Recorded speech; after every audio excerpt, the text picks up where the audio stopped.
Mistakes to avoid when implementing worship tech upgrades. I think we've seen a lot of them. We've seen almost everyone in the book, right? Because that's why a lot of people reach out to us, is to help them go ahead and implement some new tech in their ministry, whether that's audio, visuals, lighting, broadcast, live streaming, you name it.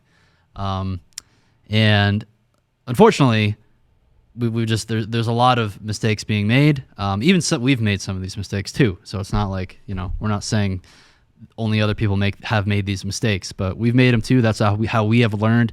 And I wanted to make a video talking about this, and just let's just kind of chat through some of the most common things that we've noticed. So these aren't really in any particular order either. So the first one that comes to mind for me, and actually I've mentioned this in a previous video before, is missing the forest for the trees. Because whenever you go to fix something, so a lot of churches, they come to a place where they're like, man, we really want to improve the way our live stream looks, right? So they kind of hone into the normal gear you typically think about for your live stream: cameras, video switching, streaming software, you name it.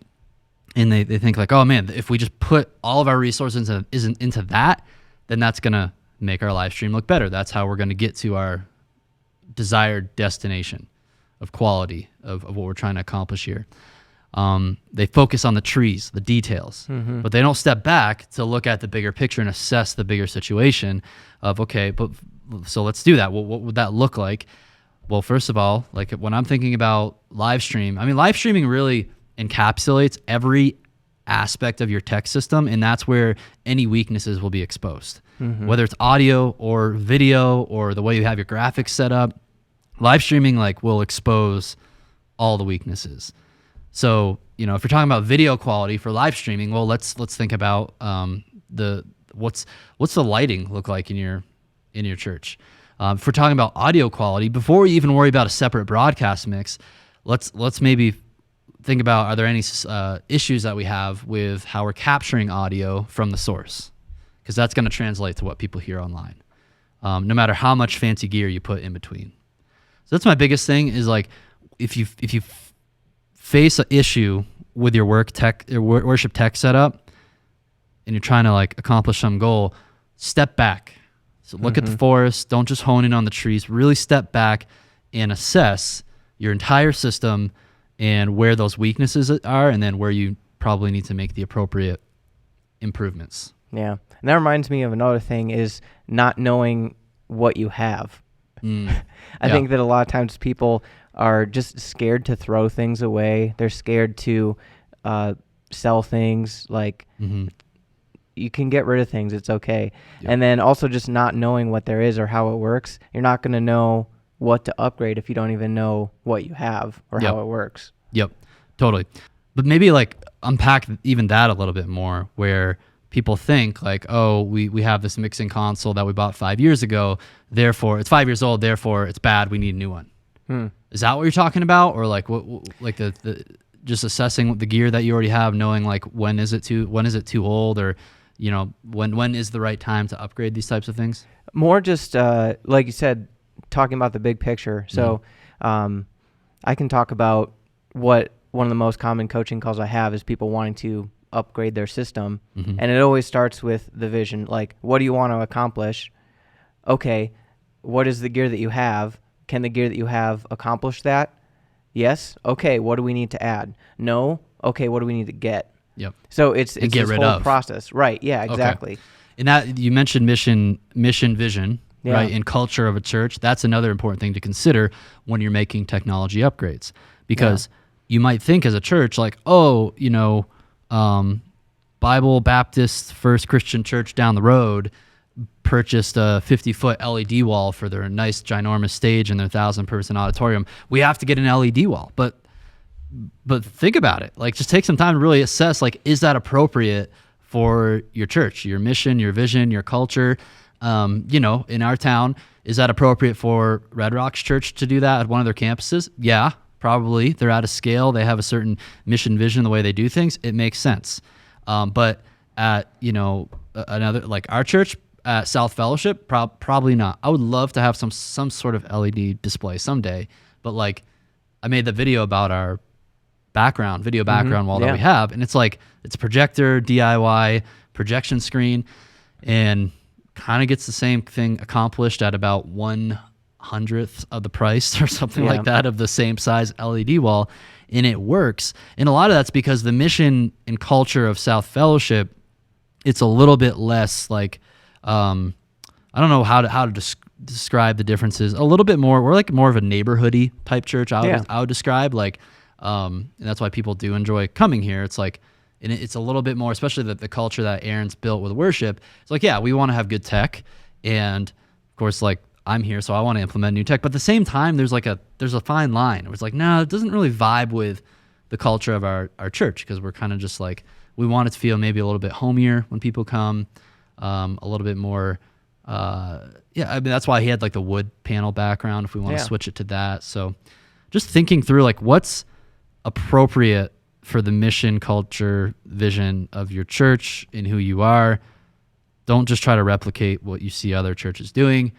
And even I'm not saying like what other churches are doing are right or wrong. I think what's beautiful about the church universal is that there's different ways that God's church manifests itself around the globe. And that's what's kind of beautiful about the church. And that's going to make different impacts for the kingdom in different ways that are needed. So just be clear on what your mission, culture, and vision is. Maybe that is talking with your pastors, other staff members, elder boards, people like that. Yeah. I think that it takes a lot of conversation and understanding your church. If you've stepped into a new role and you're expected to implement all of these things, like you really have to have a lot of conversations with people to figure out, especially with leadership, what they want. Yeah, and sometimes I know a lot of worship leaders are kind of transient, like they're getting hired at a new church and they're like, hey, upgrade all of our stuff.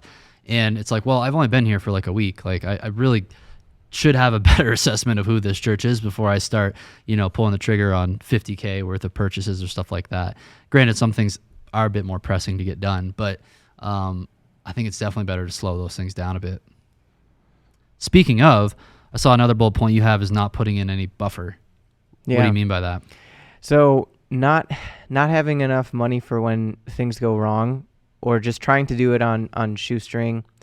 So if you're doing a building upgrade, like run the extra lines of cable, because it's going to be cheaper if something goes wrong, or if you want more someday. Then I mean, I was at a church for a total of 3 years, and in that time I switched over all the Cat 5 video runs to SDI runs. And then with COVID, then we did more SDI runs for all of the extra video lines that we had to run. And then we switched our soundboard, so we had to run more Cat cable for that. And those were all separate things. Wow. So like 3 different times I spent 2 or 3 week projects of running cable, when I guess we didn't know about COVID and broadcasting, but the other things we could have been like, what's our bigger plan, and like, let's do this all at once. And then part of that too is, if you think it's going to take 4 hours for a project, it'll take 8 hours. So you have to like put extra money in for those extra hours, or you're never going to know every single cable. Every time you build a purchase list, you're not going to think about like every single little item, and things are going to come up as you're putting it together. So just having that extra buffer for some unexpected costs. Yep. The next mistake I wanted to touch on has to do with how much money you're allocating towards these different aspects of your system. So sometimes these two mistakes kind of go together because they're on a spectrum. I think sometimes churches spend too little on gear, and then sometimes churches spend too much on a particular piece of gear, because there's this kind of this goldilocks zone somewhere that gets you the results you're going for, without, at a really effective cost, without, spending thousands and thousands of dollars more. A great example of this, I would say, is cameras. Right? Your cameras, you can spend $2,000 on a camera. Actually, right now, the this camera is a $2,000 camera, and then the camera both of us are on is like a $13,000 camera, right? And what's the difference? Why would you spend more on one over the other? Well, here's the thing. I bet most of you wouldn't know the difference if you compared these two angles, right? If I said, tell me which one's a $13,000 one, which one's a $2,000 one, you'd be like, most people would not know which one's which, right? So with cameras, you can spend too little money, like you probably don't want to be spending less than $1,000 on a camera body for your church live stream, because that means the sensor is probably going to be too small, just not good optics. You're not going to have some of the essential features that you want, right? And then I would say for most churches, you probably don't need to be spending much more than $3,000 to $5,000 on the high end per camera body. And when I'm saying most churches, I'm talking about most small to mid-sized churches in America, like at max like 500 people or something like that. Sometimes I have to clarify that. People watch these videos and I say things like, your church doesn't need a Digico console. And then everybody's like, what is he talking about? Like, it's like, guys, I'm talking about a smaller church. Yes, if you're a mega church, like, maybe you can justify a Digico console because you have a huge channel count or something like that. But back to cameras, even though you could spend $10,000 to $15,000 per camera like on a C300, instead build a system with multiple Canon C70 camera bodies. Like that's actually Luke. They're going to upgrade their camera system at Storyline. Yeah, make a video about it.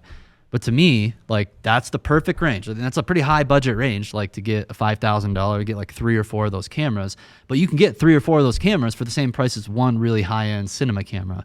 So for majority, 99.9% of churches, those high-end cinema cameras are just overkill. So that's spending too much per camera.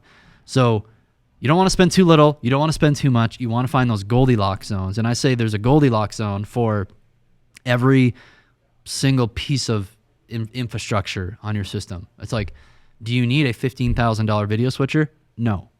But should you spend $2,000 to $3,000, up to $5,000 on a video switcher if you have tons of inputs and stuff? Then yeah, probably that's reasonable. Same thing, mixing consoles. If you're a small to mid-sized church, could you spend $20,000, $30,000 on a audio mixing console for front of house? Sure, but the difference between what you can get for $5,000 to $30,000, it's like very minimal, unless if we're talking like you need crazy channel counts and stuff like that. Yeah. So that's my thing. It's like it's a spectrum of too little to too much on your upgrades. Anything thoughts to add to that? Because I have my next one. Yeah, no, I'm just on a roll here, man. So the next one has to kind of do with future proofing. I think you can future proof. Not future-proof enough on your gear, and I think you can over-future-proof. And, here's an example. Like a church a few years ago purchasing maybe only a camera that can do 720p max. Honestly, though, I can't even remember how long ago. Like I feel like 1080 cameras have been around forever, right? But I think more commonly I might see churches that want to overkill future-proof things. And I think there are some certain things you want to future-proof really well, like routing solutions, like running cables, like you said. And we kind of know that there's probably some standards that are going to be around for a while, like Cat5, Cat networking cables, right? Cat6, Cat7, whatever they're on now, that run a bunch of those, like really future-proof that so you're not having to get, climb into ceilings and run cables or stuff like that. But the example I'm thinking of more is like with live streaming systems right now, a lot of churches are thinking of like, hey, like I really want to future-proof my video switcher, so I want to pay thousands of dollars more for a 4K switcher. And just the rate that video switchers are being updated these days, like Blackmagic comes out with the new versions of their video switchers all the time. I'd be like, I would hold on to that. I would hold out on that because I would rather have a less expensive 1080p video switcher and then save more money for like a dedicated encoder, like a Ray encoder. I actually told the worship leader this a couple weeks ago. I'd rather get that instead of like trying to future-proof my live stream for 4K. When in most cases, dude, if you have good cameras and good lenses that are nice and sharp, like 1080 is going to look amazing on a lot of streaming destinations and especially phones, right? Like you're not going to tell a difference on someone's smartphone for your church live stream between 1080 and 4K. So that, again, another spectrum I think between under future proofing and over future proofing. Do you know anyone that streams in 4K? Like, what church streams in 4K? None come to mind. So if like I think if, Life Church still streams in 720. yeah, so they may have switched to 1080 like really recently, but maybe Yeah. not. But even so, like if Life Church or Bethel or Elevation aren't streaming in 4K, why do you think that you will in less than 2 years? Yeah. To me, technology is deflationary. So let's get into a little bit of economics here. So if it wasn't for our like really crazy inflationary monetary system we have, I bet these phones that we buy like would literally cost maybe like $100 from Apple. But because the government keeps printing money, there's more money in the system, they have to charge more. Like it's ridiculous. But the same thing, like, you know, think about what a phone cost in the 80s. It was like $5,000 for a cell phone that barely did anything, right? Yeah. So technology is deflationary. I do think it's going to keep getting cheaper and cheaper and cheaper. Think about what they've packed into $2,000 cameras that you'd have to spend 20, 30 grand, 50 grand on a camera 10 years ago. So that's the other thing too, is when technology is kind of deflationary, I would be more apt to like upgrade every 5 years instead of being like, we want to buy a camera that's going to last us 20 years. It's like, there's going to be a lot of cool features coming out that you're going to miss out on if that's your mindset. Yeah. So, I mean, this is like, I think maybe the newest or like the second to latest iPhone. mm-hmm. And I've got it, I don't know, less than a year ago, Mm-hmm. but it's worth way less Yeah. now. And it doesn't cost that much more for one with all the newer updates. So Yep. like getting a 4K switcher now and then 2 years from now, like That 4K switcher would be worth less anyway. Yeah. Or cost less. Yeah. Yeah. Well, let's kind of landing this plane. My last big point I want to make here, this is something that obviously we have a pretty huge interest in this because we see this all the time, is like investing in gear before knowledge, or just investing in gear and no knowledge at all. So and we see this a lot because this is what we offer. Wes, we are a business. We offer services and consulting, and we offer the knowledge, right? Through courses, through coaching. And so many times, most of the mistakes we have seen have come from a lack of the knowledge part. Because if you don't have good knowledge on like what even a good system consists of, you're not going to know what you need to build out or how to diagnose certain issues. Or you go ahead and put thousands of dollars into gear, but then you don't really even know the best practices of how to use said piece of equipment. Mixing console, camera, streaming software, presentation software, all the different things going on in worship ministry. And you could relate this to any field out there. It's like you could, let's say I want to buy a house or something like that, and it's just like or build a house, and it's like, okay, I know all the things. I need to get lumber, I need to get concrete, I need to get pipes for plumbing, shingles for the roof, okay, windows, okay, I'll go ahead, electrical stuff, I'll go ahead, I know all the stuff I gotta buy, I know I'm gonna need it, right? So I'll go ahead and just buy a ton of it from Home Depot, and I'll just go buy $300,000 worth of that stuff, and then I'll just go on YouTube and figure out how to build it myself, right? That's kind of an extreme example, but like that's literally what we see churches doing with their tech system. Yeah. And I kind of feel bad because we are the people on YouTube sometimes showing them the different systems because it's like, hey, these are great solutions, but we can't unpack in a 10-minute YouTube video what we unpack in our 10-hour courses that we create to actually show them all that stuff of like the process of setting these things up properly and budgeting for them, etc. Yeah, and I think this is a concept people it's hard for them to wrap their brains around, but it's actually like better stewardship to invest in knowledge and invest in someone else's knowledge. Yep. So if I've been working with like all sorts of different audio consoles for the last decade, like that's how much time I've put in. Like that's what I do like with most of my time. So if you've only ever spent, a total of 2 days in your life working with audio consoles, like, is it really the best stewardship of your church's money to like go buy the wrong console or like do a bunch of research on YouTube and potentially still get the wrong one and waste a ton of time in the meantime because you're a lot like especially if you're on salary at a church, like your time costs money. Yeah. And then it's like I see it so many times. People they come to us, they're like, hey, I got this list of a bunch of gear that I'm going to buy and I want to work with you guys, help me build it. And I'm like, don't buy those things. Like, you're wasting a ton of money right there. And often what I save them money on of just like the gear they're planning on buying is what they can put towards just joining worship ministry school and working in our program. And then we can keep saving them more money. And then they can actually learn how to use these things as well. Yeah. So speaking of, great segue to worship ministry school. One of the gaps that we found, even in our own course library, is we'd hop on coaching calls with accelerator students, and we'd always have to like kind of rehash for them, I feel like, the big picture of worship tech infrastructure and the different types of solutions out there, because you could have multiple solutions for audio, for live streaming, for tracks rig, you name it, right? And like we recommend multiple different solutions, but people often have a hard time figuring out like what's most appropriate for their context. So that's why we're actually creating a new course that all of our accelerator students will have access to.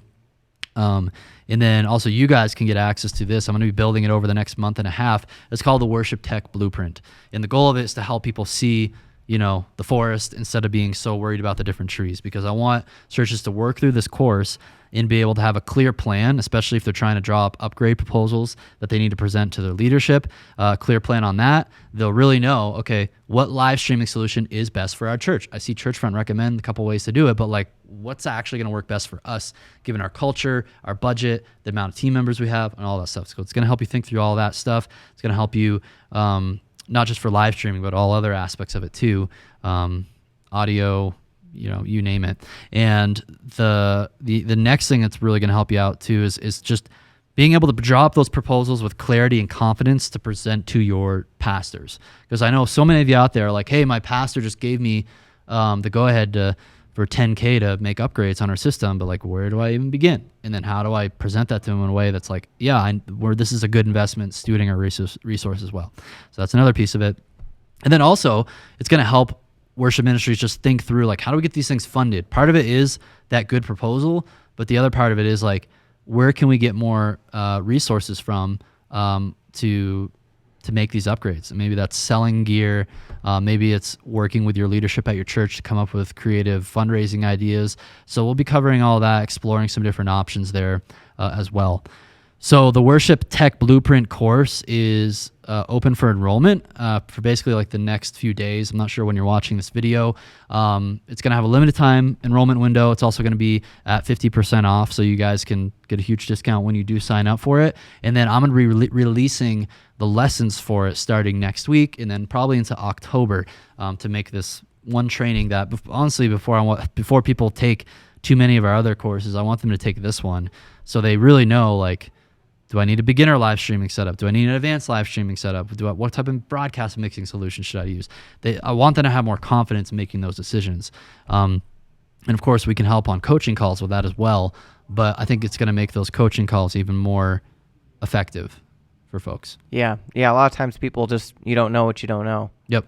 So go ahead, check out the link below for the Worship Tech Blueprint. Those are most of the mistakes we see. Hope you guys found this helpful so you can avoid these mistakes if you go about upgrading your systems at your church. Thanks for watching. We'll see you next time.